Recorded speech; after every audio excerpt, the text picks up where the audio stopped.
let's say you live here and suddenly you want some pizza because you're hungry. The pizza shop, let's say, is here. There are a couple of ways that you can go to the pizza shop to get some pizza. You might drive there using your car. And let's say if you drive, it'll take you around 5 minutes to get there. There might be another option. You might just take your bike there. And in that case, it might take you a bit more time, let's say 10 minutes. Now, let's say these are the only two ways in which you can travel. How can we represent this in code? Whenever we have different things that can happen, out of which only one is possible, we use if-else conditions. And how would we write the if-else code for this scenario? We'll say, if I drive, then whatever happens will happen in between these two brackets. So if I drive, it'll take me 5 minutes. Great. What's the other option that's remaining? What if I bike? That I would represent by writing else. And whatever happens, if this does not happen, then that would be written between these two brackets. So if I don't drive, I'll bike, and that'll take me 10 minutes. And that is how we'll represent this scenario with if-else code. Now, what's happening in this code? Let's say we choose any one of the two. Let's say we choose to bike. If we choose to bike, what's going to happen in the code? At first, the code is going to come here. It's going to come here and it's going to evaluate whatever is within the first parentheses. Whatever is within these two parentheses has to give us a Boolean result. Remember that Boolean can only be true or false. So because we chose to bike, this will be false. And because this is false, the code will not enter this part, and this statement will not be executed. The code would then directly go here. Once it comes here, there is nothing to evaluate. Again, we only had two choices. So if this is false, this must be true. And in that case, the code enters this part, executes this code, and then exits the if-else block. Now let's say we had a third option.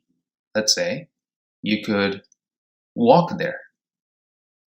And if you walked, it would probably take you a bit more time. So let's say 15 minutes. How would we represent this in our if-else block? In that case, we'll say if I drive, then whatever happens will happen between these two brackets. If I drive, it'll take me 5 minutes. Now, we have two more conditions, two more things that can happen. Whenever we have more than just two, here we have three things that can happen. We use if, and then the next block is not else, it is else if. Now, else if I bike, in that case, whatever would happen between these two brackets. And in that case, it'll take me 10 minutes. And the last thing that's remaining would fall under the else block.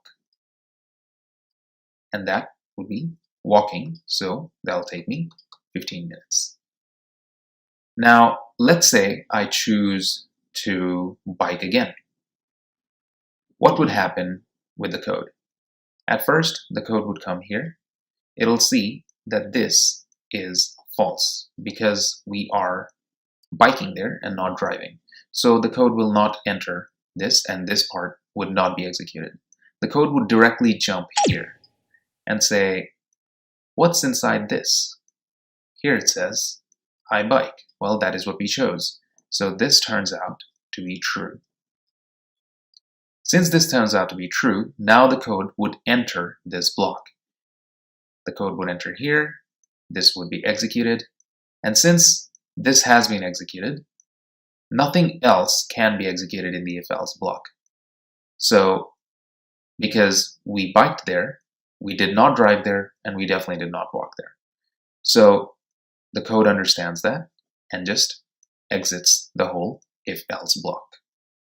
Now, we could have written this whole thing in a different way as well, where we don't necessarily have to write drive in the very beginning. We could have just written if I walk, and in that case, the statement that would go inside this block would be 15 minutes. Whatever is left would then not, we would not need to specify that specifically in the else block. So we could have written if I bike at first, and then that would take me 10 minutes. And then we could have just written else if I walk, and that would take me 15 minutes.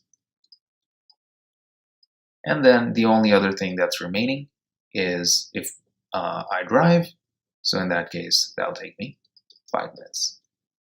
And so this is the basic concept of how if-else blocks work.